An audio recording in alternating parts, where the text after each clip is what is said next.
Ինչ խոսույթներով են Հայաստանը Ռուսաստանի գուբերնիա դարձնել ցանկացողները վախեցնում ժողովրդին։ Նիկոլ Փաշինյանի տարբերություն Ռոբերտ Քոչարյանի, Սերժիկ Սարգսյանի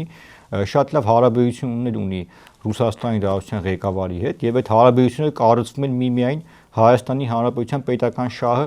այդպես սպասարկելու համատեքստում եւ ի տարբերություն իրանց չի ասում պոեզի գիծե ձեզ, գազը ձեզ, ինչ կա եկեք տամ ձեզ, մենակ ինձ բան մի ասեք, փող աշխատեմ, ոչ Արտուր։ Մենք ԵԱՏՄ անդամ երկիր ենք, մենք հապկում սառեցված է մեր կարգավիճակը, որովհետեւ ունենք հարցեր եւ օրերս Լուկաշենկոն եւս, երբ որ հապկի գլխավոր քարտուղարին Մինսկում ընդունում էր, նշեց, որ շատ զգուշ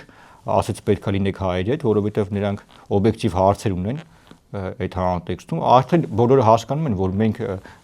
Նիկոլ Փաշինյանը օթից չէր ինչ որ մեղադրում կամ իրանից չէր հնարը, երբ որ ասում էր մեր վրա ագրեսիա հարձակում ա եղել, դիմում ենք ձենձուն չկա։ Ու եթե դուք փախել եք Մոսկվա, ստե ճորտություն եք անում, ինչ-որ Facebook-ի կապիտանի համար, տեսակ չէ Արտուր, մենք ինձ օդանավականի ինչ-որ 15 րոպեով ձերբակալել է, ինչ-որ Հայաստանում վայնասուն էր սկսել, 15 րոպե, մի հատ զանգ արեցի,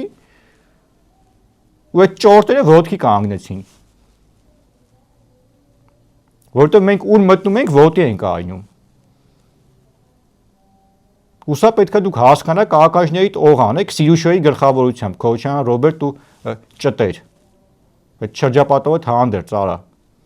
Իհարկե Սաղիդ վերջը եկել է։